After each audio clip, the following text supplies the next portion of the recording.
Muito bem, olá a todos, sejam bem-vindos de volta aqui a esse quadro do canal Quando Decides Pensar, que é o plano sequência, né? Estamos de volta, tendo em vista que a segunda parte do vídeo do Lilo e Stitch que eu fiz não vai sair essa semana, porque eu soltei ele no sábado, que foi atrasado, não teve um desempenho tão bom, e a segunda parte que eu falo sobre como treinar seu dragão, eu vou deixar para a próxima semana, que aí dá um tempo para fazer a gravação, editar e preparar um material bem legal. Mas eu queria falar e aproveitar então esse tempo para fazer um vídeo do plano de sequência falando sobre The Bear, que eu já tenho um vídeo aqui no canal onde eu falo sobre a série, sobre o porquê eu acho ela genial, os diversos pontos positivos que a série tem. Pelo que eu me lembro, o vídeo é sobre a terceira temporada, então você pode ir a conferir. E caso queira voltar aqui, pode conferir esse vídeo, porque agora eu vou falar sobre a quarta, que estreou, e também a confirmação sobre a quinta temporada, que já foi confirmada, né, pela FX.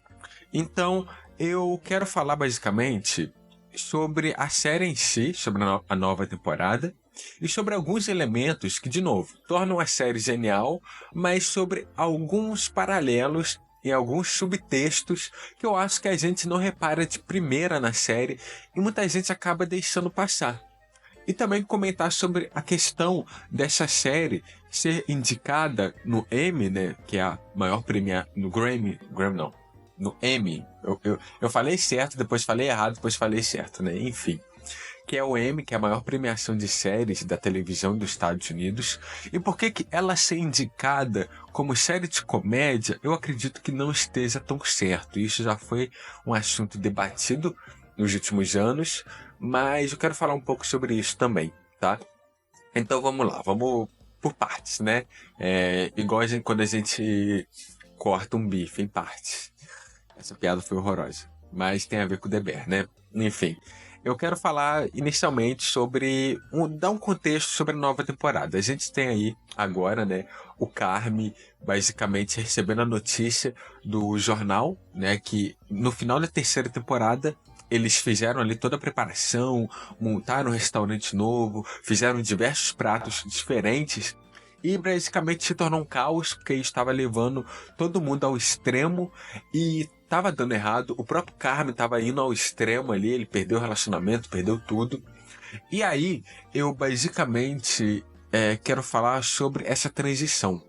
Porque a partir do momento que eles recebem a notícia da crítica, né, que postou sobre o restaurante deles, de The Bear, muita coisa muda, né? Porque vale lembrar que no final da última temporada, a gente tem o Carme indo visitar, né, uma das mestres dele ali, que ensinou muita coisa pra ele, que é interpretada pela Olivia Colman. E ele fala pra ela, tá, o que você diria para o seu eu do passado que está na mesma situação do que eu agora? E ela fala assim, eu diria pra ela que ela não sabe o que está fazendo e justamente por isso ela se sente invencível. E aí é realmente o que o Carmen tá passando ali. E antes disso, o Carmen enfrenta um outro mentor dele que foi extremamente abusivo com ele em Nova York, que tratou e destratou ele em diferentes níveis. E ele fala, você me humilhou, você me causou traumas. E ele fala, bem, eu te tornei o chefe melhor. Agora me dá licença que eu preciso ir no banheiro. Todo esse distrato, né, toda essa parte que ele basicamente ignora o Carme, pra mim é genial. E eu vou falar um pouco mais sobre isso. Mas, basicamente, no início agora da quarta temporada, eles não tiveram reações positivas à crítica. Pelo contrário, foram bem negativas. E por conta disso agora, eles estão seguindo um outro caminho, né? O Carme começa a se afastar dessa parte da organização, dando ali a autoridade para Sidney. O Rich também é a mesma coisa, ele começa a se cobrar muito e ele então chama as pessoas ali que ele trabalhou junto no restaurante da Olivia Colman para trabalhar com ele. E agora o restaurante começa a ter um novo objetivo, um novo desafio, que é o quê? O computador, né, que é basicamente um dos tios deles, coloca um contador ali de basicamente um mês, eu acho, não me recordo agora, 3 meses, não lembro. E aí, basicamente, é o contador que, ao chegar no final, vai ser decidido o destino do restaurante. Se tiver bem, ok, ele continua. Mas se não, ele vai fechar. Então, basicamente, agora é uma corrida para ver se o restaurante se mantém de pé ou não. E aí, no meio disso, a gente vai ter ali toda a dinâmica que sempre acontece do restaurante, dos episódios, das noites. E é bem legal que muito da dinâmica que a gente vê nas temporadas anteriores muda. E isso eu acho que é algo muito genial da parte do roteiro de The Bear. Porque The Bear tinha tudo para ser uma série que tenta ser complexa ao máximo. Mas ela tem um roteiro que é muito bem feito, uma edição que é muito complexa, mas uma ferramenta narrativa que é simples, que é o quê?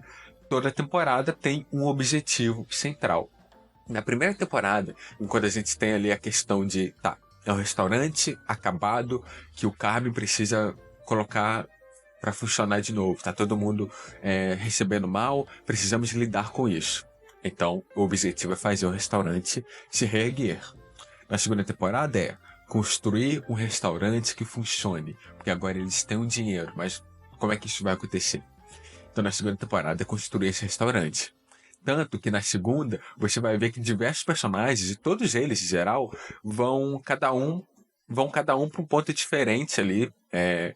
Um vai viajar para Copenhague para aprender sobre doces. O Rich vai aprender a ser esse cara que trabalha ali com os garçons, no atendimento. A Sidney também vai tentar experimentar e fazer novos pratos. Todo mundo ali está com um objetivo diferente para construir esse restaurante. E na terceira é fazer esse restaurante se consolidar. E agora na quarta é fazer ele sobreviver. Então, sempre é um objetivo em comum. E o objetivo em comum sempre é o restaurante, sempre é o The Bear. E que funciona muito bem porque é uma ferramenta que serve muito para centralizar a narrativa. Porque sempre a gente vai ter episódios que fogem, né? Que vai ter personagens de fora do restaurante, que vai ter personagens do núcleo do Carmen, por exemplo, que é gigantesco, tem diversos atores. Mas tudo sempre vai se centralizar em The Bear, vai se centralizar no restaurante, porque ele é o ponto central da trama, querendo ou não. Ele é o protagonista acima de todos. Então funciona muito bem. E funciona muito bem também a forma como cada temporada o restaurante se apresenta e se molda de uma forma diferente. Então, quando na terceira temporada nós vemos o restaurante muito próximo do que ele era quando Carmen era esse profissional que, ao mesmo tempo que estava lidando com o trauma de uma família tóxica, né, de uma família disfuncional, no máximo, a gente também tem esse reflexo sendo colocado para cima dele, onde toda essa toxicidade está sendo refletida nas pessoas que ele está ao lado. E na quarta temporada agora, ele vendo de fora, vendo esse restaurante e essa ideia que ele tinha de restaurante passando por problemas, ele percebe, talvez não seja assim que deva funcionar. Então ele muda as coisas novamente. Tanto que por isso que eu falei sobre a questão do mentor dele falar e não se portar com ele. Porque no final é uma pessoa que causou muito mal para ele, mas que no final para essa pessoa não fez diferença, ele foi mais um. Então quando a pessoa não se importa com você, o que você faz a partir disso? Quando o trauma que ela causou para você é irrelevante para ela, quando ela não sente nada, nem arrependimento, nem nada, o que você faz? Então, o dilema do Carmen, principalmente, é seguir em frente. É ver a sua vida para além do restaurante nessa nova temporada. E que funciona muito bem. Tem momentos muito bonitos, assim, que eu acho que são sensacionais nessa nova temporada, que mostram toda a genialidade da série. Tem um episódio que é muito bonito, que é o de um casamento, né? Quiser mostrar um pouco que esse casamento vai acontecer na terceira e acontece agora na quarta, que é muito bonito, que é uma parte que os personagens, para ajudar uma outra personagem ali, que eu não vou dar spoiler, eles falam cada um sobre o seu medo, e todos expõem ali o seu medo, e é bonito porque isso reflete em cada um o seu trauma, em cada um o problema que ele enfrenta, mesmo que a pessoa ali esteja mentindo para ajudar a outra. Reflete os problemas que cada um ali enfrenta. E o subtexto que eu queria falar sobre The Bear, né, que é algo que eu acho que muita gente acaba não reparando às vezes, porque, é claro, são muitos núcleos, o próprio núcleo da Sidney, que entra nesse subtexto que eu quero falar, é sobre uma geração atual, que é a nossa, enfrentando essa sociedade que busca o alto desempenho o tempo todo. A Sidney, né, assim como Carmen, ela tá entrando no ciclo ali de autoabuso, né, que no caso, basicamente, ela tá não se importando com mais nada e sacrificando até sua própria vida pela sua profissão.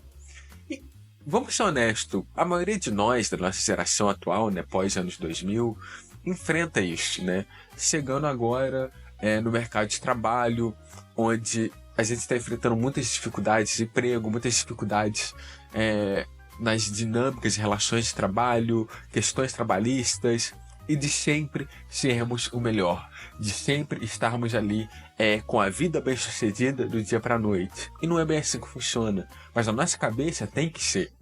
E o núcleo da Sidney, que para mim cresceu muito como personagem nessa temporada, e ela já é uma personagem excelente das anteriores, mas nessa é genial, é quando ela começa a negligenciar o pai dela. E foi algo que me tocou muito, porque eu tive e ainda enfrento problemas dessa relação com os meus pais. Momentos que eu acabo negligenciando eles por uma questão onde eu acabo esquecendo, eu acabo focando demais em uma coisa no trabalho, ou acabo não falando tanto com eles para não falar os problemas que eu estou enfrentando. E é algo que a Sidney passa nessa temporada, onde ela tá desfocada, ela tá tão centrada nas suas decisões e escolhas que ela não sabe muito bem o que fazer, e com isso acaba negligenciando seu próprio pai, que tá preocupado, e chega um momento da série que ela realmente tem que lembrar dele. Então é um momento ali da série que a gente vê isso, que a gente vê essa sociedade acelerada e esse processo que afeta a gente pessoalmente. E também tem na terceira temporada, com o restaurante da Olivia Colman ele fechando, mostrando que cada vez mais o mercado está mudando. Esse restaurante tradicional, onde a ideia de família, a ideia de relações ali é muito forte, está sendo destruído aos poucos, né? E essas relações estão sendo destruídas. Tanto que é interessante ver como que The Bear, ele vai meio que numa linha cruzada, onde a gente vai vendo ali os personagens tentando se alinhar e se conectar com as pessoas, e o restaurante tentando enfrentar essas mudanças, onde a gente vê diversos restaurantes fechando, onde a gente vê uma crise nessa ideia de restaurante como uma família, como algo muito mais palpável, onde a gente está sendo enfrentando ali o dilema do fast food, por exemplo. E, cara, eu acho que é algo que reflete muito a sociedade atual, e em The Bear isso é colocado de uma maneira muito boa, porque é uma ferramenta narrativa também que, de novo, está centralizado no restaurante, está centralizado nessas pessoas. E a primeira cena da nova temporada é muito bonita, porque a gente vê o Carmen falando com o Michael, né, o personagem de Gilberto, que ele, infelizmente, eu não vou falar aqui o que ele fez, né, para o vídeo não ser desmonetizado, mas ele basicamente não está mais vivo na série, por uma questão dele, né, vou falar assim. Mas no início ali da quarta temporada, o Carmen falando pro Michael: não, acho que a gente abriu um restaurante, temos que abrir porque vai funcionar, porque a família vai se conectar, porque é um local onde as pessoas se conectam, se comunicam, conversam entre si. E é bonito, porque o Carmen, tendo vendo dessa família tóxica, dessa família que não tem uma relação boa, o sonho dele é ter algo que faz as pessoas se conectarem.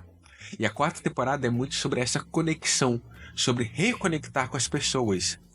E isso mostra também uma pessoa que perdeu seu sonho, que agora está focada no lado de eu tenho que ser melhor o tempo todo.